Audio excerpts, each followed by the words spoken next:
أشهد أن لا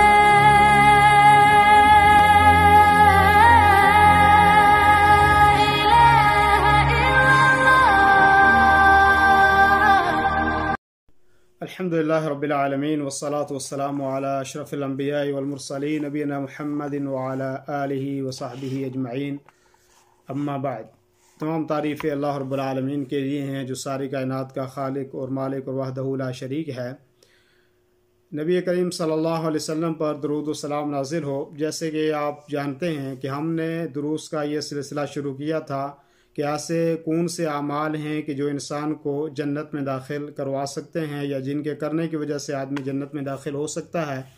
اور اس سلسلے میں تقریباً اس سے پہلے 8 درس جو ہے ہم کر چکے ہیں، اور وہ 8 دروس ہمارے یوٹیوب MYM اسلامک چینل کے اوپر بھی موجود ہیں، آپ اس سے استفادہ کر سکتے ہیں۔ آج کا یہ 9واں درس ہے، اور یہ اس تعلق سے ہے کہ جو آدمی اللہ رب العالمین کا ذکر کرتا ہے، اللہ رب العالمین کو یاد کرتا ہے، ایسا آدمی بھی جنت کے اندر داخل ہوگا۔ یعنی اللہ رب العالمین کو یاد کرنے والا، اللہ رب العالمین کا ذکر کرنے والا، وہ بھی جنت میں داخل ہوگا۔ یعنی اللہ رب العالمین کا ذکر کرنا یہ ان اسباب میں سے ہے کہ جو اسباب انسان کو جنت میں داخل کرواتے ہیں۔ دلیل اس کی یہ ہے کہ حضرت ابن مسعود رضی اللہ عنہ فرماتے ہیں کہ اللہ کے رسول صلی اللہ علیہ وسلم نے فرمایا کہ لقیت لیلۃ اسری بی ابراہیم، کہ وہ معراج کی رات، آپ کو پتہ ہے کہ اللہ کے نبی صلی اللہ علیہ وسلم کو اسراء اور معراج ہوئی۔ اسراء الگ چیز ہے اور معراج الگ چیز ہے۔ اسراء کہتے ہیں جو آپ کا زمینی سفر تھا، یعنی مکہ مکرمہ سے لے کر جو بیت المقدس کا سفر تھا، جو زمینی سفر تھا، جو براق کے اوپر سوار ہو کر آپ نے کیا، اور جس کی رفتار جو ہے بہت زیادہ تیز تھی، تا حد نگاہ، جہاں تک نگاہیں جاتی ہیں وہ اتنی زیادہ اس کی جو ہے وہ تیزی تھی۔ تو یہ سفر جو ہے اسراء کا سفر ہے۔ اور پھر اس کے بعد جو ہے آپ کا جو آسمانی سفر ہوا اس کو کہتے ہیں معراج۔ تو جب آپ کو معراج ہوئی تو آپ آسمانوں کے اوپر بھی گئے، آپ نے مختلف انبیاء علیہ الصلوۃ والسلام سے وہاں ملاقات بھی کی، اور وہیں پر حضرت ابراہیم علی نبینا علیہ الصلوۃ والسلام سے بھی آپ کی ملاقات ہوئی۔ جب حضرت ابراہیم علیہ الصلوۃ والسلام سے ملاقات ہوئی تو حضرت ابراہیم علیہ الصلوۃ والسلام نے فرمایا یا محمد، کہ اے محمد صلی اللہ علیہ وسلم، یعنی نبی کریم صلی اللہ علیہ وسلم کو خطاب کیا اور یہ کہا کہ آپ میری طرف سے اپنی امت کو سلام کہہ دینا، کہ آپ میری طرف سے اپنی امت کو سلام کہہ دینا،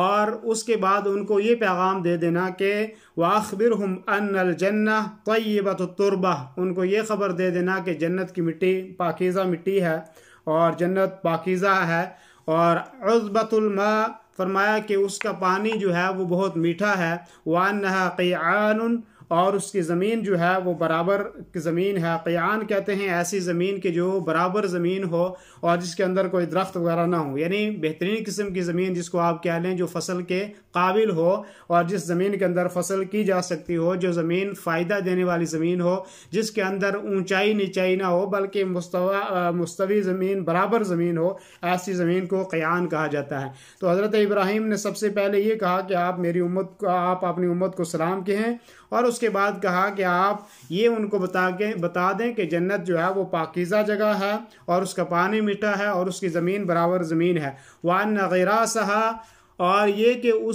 اس کے درخت کیا ہیں،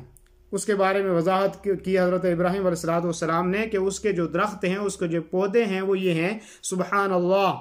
والحمد للہ ولا الہ الا اللہ واللہ اکبر، کہ فرمایا کہ اس کے درخت یہ کلمات ہیں۔ گویا کہ جو آدمی ان کلمات کو اس دنیا کے اندر پڑھے گا تو گویا کہ وہ وہاں پہ آخرت میں اس کے مقابلے میں ایک درخت لگا رہا ہے۔ تو گویا کہ یہ اعمال، باقیات الصالحات بھی ان اعمال کو کہا جاتا ہے، یعنی سبحان اللہ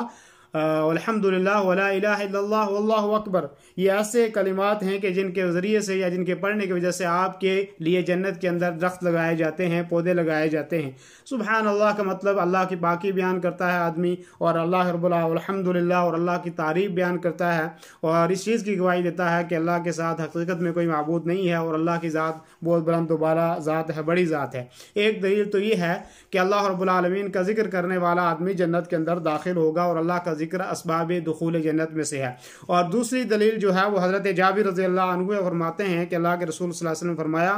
من قال سبحان اللہ العظیم و بحمدہ، کہ جس آدمی نے سبحان اللہ العظیم و بحمدہ کہا، غرست لہ نخلۃ فی الجنہ، اس کے لیے کھجور کا ایک درخت جنت کے اندر لگا دیا جاتا ہے۔ گویا کہ سبحان اللہ العظیم و بحمدہ پڑھنا یہ ایسا ہے کہ اس کے پڑھنے کی وجہ سے آدمی کے لیے جنت میں کھجور کا درخت لگا دیا جاتا ہے۔ بعض علماء نے کہا کہ کیا اس سے حقیقی درخت مراد ہے کہ کھجور کا درخت لگایا جائے، تو کہا کہ یہ بھی کوئی مشکل نہیں ہے، اللہ رب العالمین اس کے لیے وہاں پہ درخت بھی لگا سکتا ہے، لیکن اس سے مراد جو ہے وہ نیکیوں کا اضافہ ہے، یعنی اس کو بہت زیادہ کثرت کے ساتھ نیکیاں ملیں گی۔ اسی طریقے سے حضرت ابو ہریرہ رضی اللہ عنہ کی ایک حدیث ہے، فرماتے ہیں کہ اللہ کے نبی صلی اللہ علیہ وسلم مر بہ وہو یغرس غرسا، حضرت ابو ہریرہ کے پاس سے نبی صلی اللہ علیہ وسلم گزرے اور وہ ایک درخت لگا رہے تھے، ایک پودا لگا رہے تھے، تو فقال یا ابا ہریرہ، نبی صلی اللہ علیہ وسلم نے فرمایا کہ ابو ہریرہ ما الذی تغرس، کہ آپ کون سا درخت آپ لگا رہے ہیں، کس کے لیے آپ درخت لگا رہے ہیں؟ قلت غراسا لی، تو فرمایا کہ میں اپنے لیے ایک پودا لگا رہا ہوں، درخت لگا رہا ہوں۔ تو اللہ کے رسول نے فرمایا الا ادلک علی غراس خیر لک من ھذا، کہ میں آپ کو وہ چیز نہ بتاؤں کہ جو اس درخت کے لگانے سے زیادہ بہتر ہے؟ تو حضرت ابو ہریرہ فرماتے کہ میں نے فرمایا قال بلا یا رسول اللہ، کہ اللہ کے رسول آپ مجھے ضرور بتائیے۔ تو فرمایا قال،